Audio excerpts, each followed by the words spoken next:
Hello, very good afternoon. This is my favorite topic और मैंने आप सबसे पूछा था कि आपको मेरा नेक्स्ट लाइव किस टॉपिक के ऊपर चाहिए और पता नहीं कैसे कि कोइंसाइड हो गया कि आपका और मेरा फेवरेट टॉपिक आज मैच कर गया. Okay, so let's see what I have today to offer you in the topic of mindfulness. Let's start with the definition. Mindfulness, हमको नाम से ही समझ में आ रहा है कि माइंडफुलनेस क्या होता है. माइंडफुलनेस, जब हम रह रहे हैं ना अपनी ज़िंदगी में, तो हम माइंडफुल रहते हैं. Full of stress, full of to do list, full of this that, relationship, other stuff, बहुत सारे प्रॉब्लम्स. माइंडफुलनेस का मतलब होता है जब आप अपने माइंड को जस्ट 3 चीज़ों को just you need to teach your mind for 3 simple things. It is not so simple, इसलिए मैं आपके लिए एक छोटा सा 15 मिनट का लाइव सेशन आज लेके आई हूँ. सो 3 चीज़ें जिसका आपको ध्यान रखना है अगर आपको माइंडफुलनेस की प्रैक्टिस करनी है. माइंडफुलनेस पे ढेर सारे वीडियोस, ढेर सारे बुक्स, सर्टिफिकेशन कोर्स जो मैंने खुद भी कर रखा है, वो सब अवेलेबल है. पर मैं आपके लिए लेके आई हूँ ये जस्ट सिर्फ 15 मिनट में. Let's discuss about the point number 1. Mindfulness का पॉइंट नंबर 1 होता है being in the present moment. हम सबको पता है कि हमें being in the present moment की प्रैक्टिस करनी चाहिए, बट क्या हम करते हैं? क्या हम सही तरीके से करते हैं? Being in the present moment, that means अगर मैं अभी आपके साथ लाइव हूँ, living in the present moment, I need not to think about anything. मुझे कोई और एक स्ट्रेस जो पास्ट से रिलेटेड हो, मुझे कोई और एक प्रोजेक्शन और प्लानिंग जो मेरे फ्यूचर से रिलेटेड हो, मुझे मेरे पास्ट और फ्यूचर के बारे में नहीं सोचना है. मुझे फिलहाल अपने प्रेजेंट मोमेंट में रहना है. ये चीज़ आपको आपके ऑफिस के काम में बहुत ज़्यादा बेनिफिट देती है, एग्जाम टाइम में बहुत ज़्यादा बेनिफिट देती है. एनी रिलेशनशिप, हम आजकल क्या करते हैं ना, हर एक इंसान सामने बैठा होता है और लाइक आप कॉफ़ी डेट पे हो या किसी के साथ 2-3 बार मिल चुके हो, but what exactly you are practicing? आप अपने मोबाइल पे खोए रहते हो. Where you are, you need to be there 100%. That is the definition of being in the present moment. Point number 2, without judgment. What is without judgment? ये without judgment चीज़ क्या होती है? Without judgment का मतलब होता है हम अभी मन में कह सकते हैं कि I'm not judgy, no, I'm not that person who's judging other people and telling them how to react and how to talk and behave in a certain manner. No. आपको मैं जजी नहीं कह रही हूँ, बट हम सब का जो मेंटल स्टेट है, मेंटल फ्रेम है, हम सब बहुत फटाफट जज करते हैं किसी भी चीज़ को. जैसे कि अगर इस फ्रेम की फ़िलहाल बात की जाए, तो अगर ये फ्रेम है, इस फ्रेम में ये क्यों लगी हुई है, ये जो फोटो फ्रेम है पीछे ये क्यों है, ये नहीं होना चाहिए था, ये तो जा नहीं रहा है इसके साथ, अरे ये ग्रीनरी क्यों है, अरे इसके स्पेक्स का कलर रेड क्यों है, अरे इसने ये वाला टाइम क्यों चुन लिया है. मतलब हम ना रुकते ही नहीं है, हमारा जजमेंट ऑन रहता है पूरे समय. तो अगर आप एक बहुत अच्छे रोड ट्रिप पे भी निकले हो, तो आप क्या बोलते हो? अरे टेम्परेचर वैसा नहीं है, अरे थोड़ी बारिश हो जाती तो अच्छा था, अरे थोड़ा मिस्टी होता तो अच्छा था, अरे हमको ये वाले होटल में अपग्रेड मिल जाता तो अच्छा था. तो ये जो हम कंटिन्यूस समझाने की कोशिश कर रहे हैं खुद को कि there could have been something better than this, that is judgement. जब हम मूवीज या सीरीज देख रहे हैं ना, तभी भी हम लगे हुए हैं कि यार ये इसका अटायर ठीक नहीं दिया, इसका आउटफिट ठीक नहीं दिया, इसका प्लॉटिंग ठीक नहीं है, इसकी कहानी ठीक नहीं है. हम रुकते ही नहीं हैं. इसी छोटे छोटे करेक्शन को जो आप बाय डिफॉल्ट कर रहे हो, आपको कोई बोल ही नहीं रहा है कि तुमसे पूछा ही नहीं गया है कि इस चीज़ में मैं क्या और एडिशन कर सकता हूँ, क्या इसको बेटर बनाया जा सकता है. But we are free to give our reviews, our feedbacks. जब तक वो रिव्यू और फीडबैक के टर्म में है तब तक बहुत अच्छी बात है.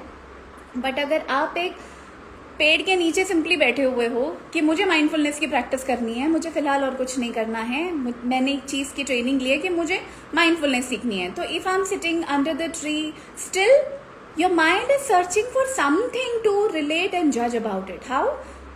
ये चिड़िया के पास बहुत ज़्यादा आ रही है, अरे ट्रैफिक का हॉर्न बहुत ज़्यादा है, अरे धूप थोड़ी ज़्यादा लग रही है, अरे इसका नहीं उसका पेड़ होता तो ज़्यादा अच्छा होता. तो ये जो आप सोच रहे हो ना, ये सारी चीज़ों को हम जजमेंट कहते हैं. माइंडफुलनेस में आपको जज नहीं करना होता है. और तीसरी बहुत ज़्यादा इंपॉर्टेंट बात ये कि आपको आपकी 5 सेंस को यूज़ करना होता है. What are your 5 senses? We all know from childhood. Eye, ear, nose, touch and tongue. जब आप ये 5 सेंसेस को यूज करते हो तब आप किसी भी प्रेजेंट मोमेंट को पूरी तरह से एंजॉय कर पाते हो. Let me give you an example. अगर आप एक माइंडफुल वॉक पे जाते हो, माइंडफुल वॉक पे अगर आप जाते हो तो you need to see different things, you know, जो आपका रोज का रास्ता है, आपका रोज का ऑफिस का रास्ता है, आपके स्कूल का रास्ता, कॉलेज का रास्ता हो सकता है. You are walking on that pathway from almost every day. But अगर आप उस चीज को माइंडफुल वॉकिंग में कन्वर्ट करोगे, then you need to be just present on that pathway. You just need to walk over there without any past, future, any other complex thought around inside of your mind, and you need not to judge anything about it. And third thing, that you are actually very much focused and finding new things. वही रोज के रास्ते में आपको आज कुछ नया मिल जाएगा. ये बात होती है. इसको हम कहते हैं कि माइंडफुलनेस में जब आप अपनी 5 सेंसेस भी यूज करने लगते हो, then you are completely attach to that moment, you are devoted to that moment.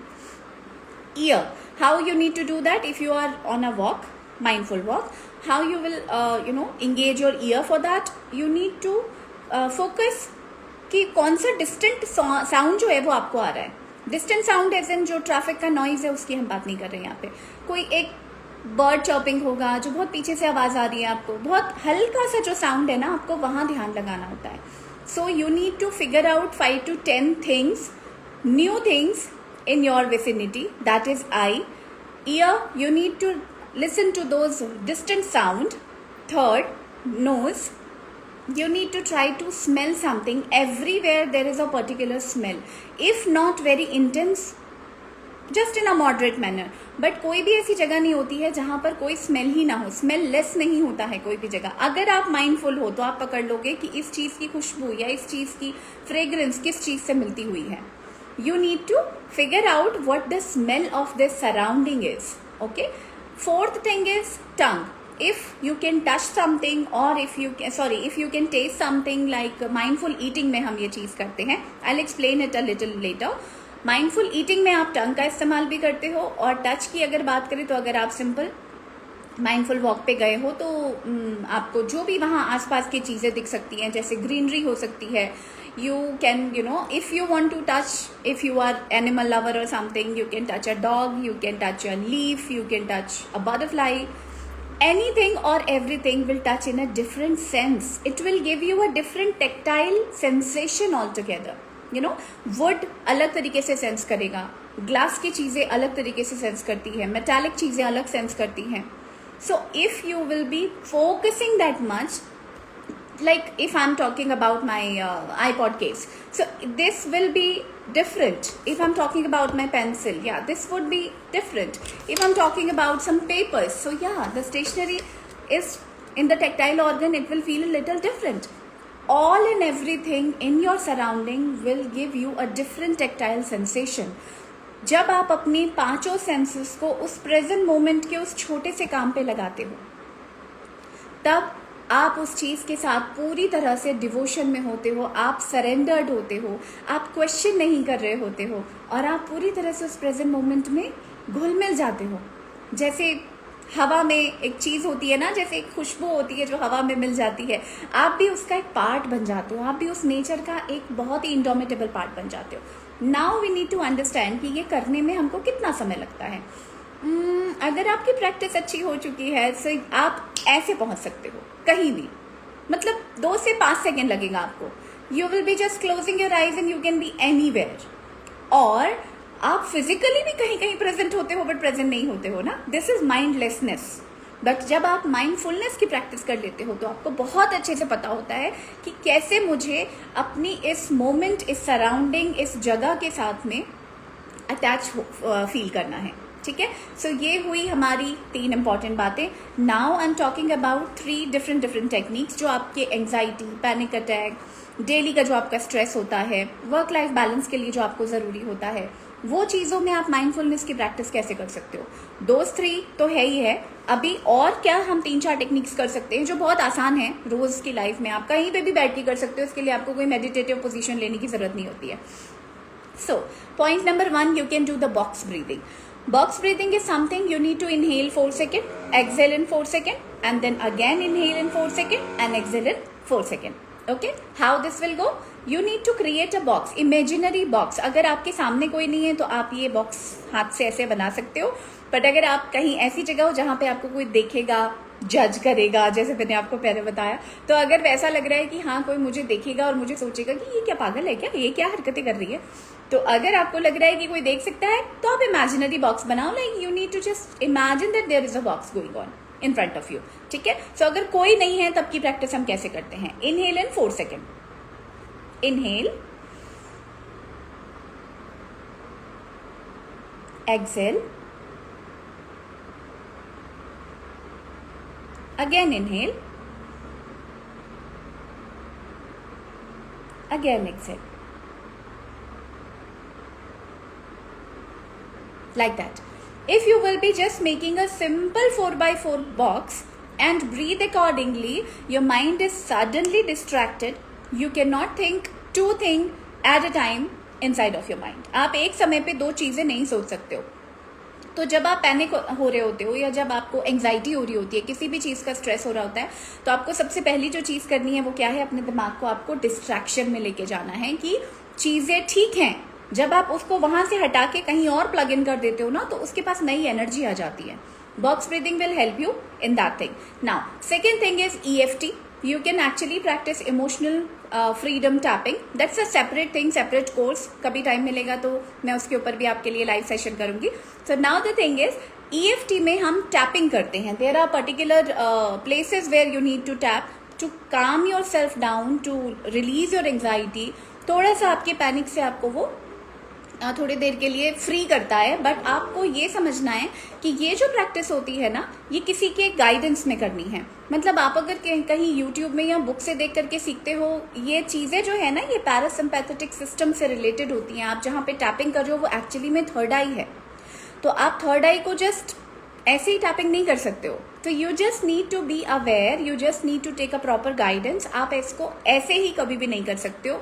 You just need to be very careful कि आप जहां जहां पे भी टैपिंग कर रहे हो, these areas are very sensitive. तो ऐसा ना हो कि आपके स्ट्रेस को ठीक करने के बजाय ये कहीं आपको कोई उल्टा इफेक्ट दे दे. This is again very small thing. आप 15 मिनट में EFT भी सीख सकते हो. So second thing we can do for mindfulness and maintaining our better mental wellness and emotional wellness, you can practice box breathing, you can practice EFT. Third thing is deep breathing. Deep breathing हम सबको पता है, but हमें वो करना कैसे होता है? deep breathing as in जो आपका नॉर्मल रिदम है ब्रीदिंग का, वो नहीं करना होता है आपको. You just need to focus everything, all your focus should be shifted towards your breathing. So take long deep breath but relaxing one. Don't push. आपको आपकी ब्रीदिंग को पुश नहीं करना है यहाँ पे. यू जस्ट नीड टू, जो आपका नॉर्मल रिदम है, नॉर्मल रिदम हमारा कैसा होता है? Not this. You need to take inhalation a little longer. You can count as well on your finger so that you will be connected again. हम ये सब कर क्यों रहे हैं? मैंने आपको पहले भी बोला, हम ये दिमाग को डिस्ट्रैक्ट करने के लिए कर रहे हैं. जब आप स्ट्रेस में होते हो ना, तो आपके दिमाग को उस जगह से हटा के कहीं और प्लग इन करने की जरूरत होती है.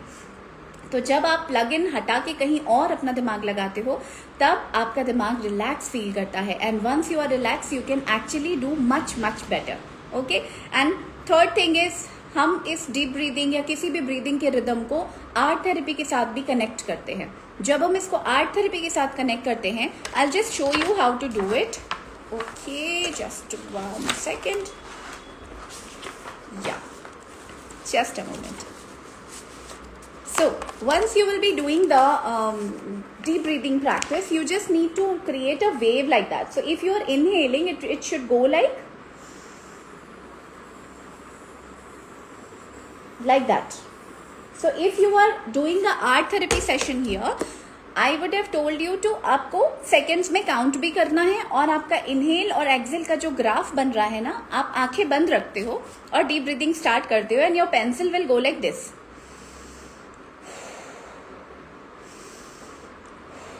Like that. So it is very interesting technique if you will be doing it for anything. And if you will be just finding a little time for 2 minutes 3 minutes, आपका ये हो जाना है. आपको कोई बहुत बड़ी मेहनत नहीं करनी है, आपको कोई 10 मिनट का मेडिटेशन का टाइम नहीं निकालना है.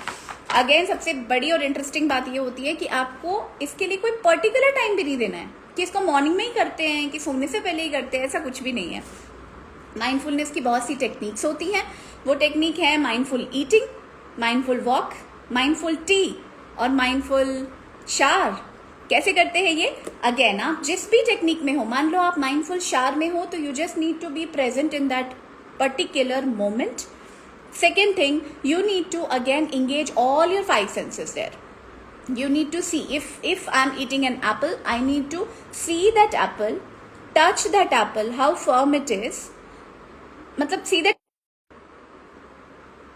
sorry, yeah. So सीधे टेस्ट नहीं कर लेना है. How you need to go for?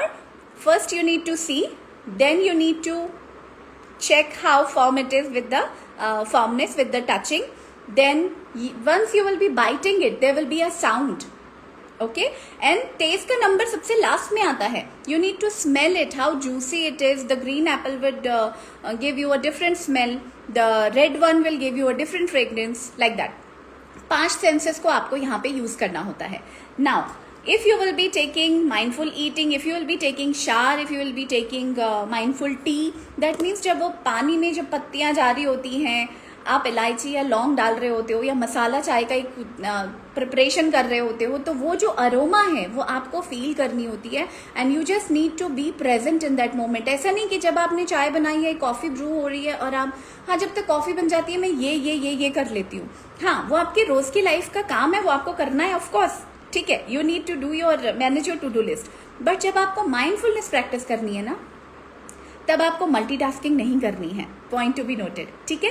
So quick recap, हमने क्या क्या बात किया. हमने बात किया कि माइंडफुलनेस जो है वो 3 स्टेप में समझा जाता है. First step, being in the present moment without any judgement, using your 5 senses, box breathing, EFT, deep breathing with art therapy का rhythm technique, and there are multiple things like mindful eating, mindful shower, mindful coffee, mindful walk, mindful road trip. Just need to connect with the present moment.